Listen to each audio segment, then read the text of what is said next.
guys welcome back to my another mini vlog আৰু আজি বনাইছোঁ এটা কেক এইটো হ'ল পেণ্টো কেক এইটো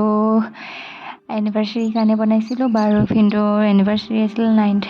এনিভাৰ্চাৰী তো সেইটো কাৰণে বনাইছিলোঁ আৰু এইটো চকলেট ফ্লেভাৰৰ কেক বিচাৰিছিলে তেওঁলোকে সেইকাৰণে চকলেট ফ্লেভাৰতে বনাই দিলোঁ ভিতৰত মই ষ্ট্ৰবেৰী ক্ৰাছ আৰু অকণমান চকো চিপ্ছ ইউজ কৰিছোঁ হোৱাইট চকো চিপ্ছ আৰু ব্লেক চকো চিপ্ছ এই দুইটাই ইউজ কৰিছোঁ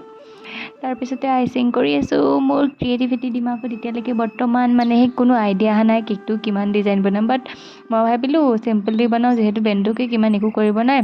আৰু হোৱাইটতে ৰাখোঁ যেতিয়া মোৰ টাইমো বাচিব আৰু তাৰপৰা ওপৰত নিউট্ৰেল জেল দিলোঁ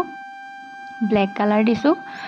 আৰু তাতে এনেকৈ সৰু সৰুকৈ ফ্লাৱাৰ্ছ বনাই দিছোঁ আৰু তাৰ ওপৰত চুগাৰ বল দি অলপ ডেক'ৰেশ্যন কৰি দিছোঁ ইমানেই আছিলে আৰু এইখিনি ধুনীয়াকৈ বনালোঁ বনোৱাৰ পিছত মোৰ ক্ৰিয়েটিভিটি মাথাত আইডিয়া আহিবই ডেইলি নিচিনা আৰু মই যোনখিনি এইখিনি ব্লেক হৈ আছে সেইখিনি কি কৰি দিলোঁ চাওক আপোনালোকে নিজেই আৰু ইয়াৰ পিছতে এইটো কেকটো ধুনীয়াকৈ ৰাখি আৰু এইটো হ'ল কেকৰ ফাইনেল লুকটো ভিডিঅ'টো চাই কেনে পালে জনাব তেন্তে আজিলৈ বাই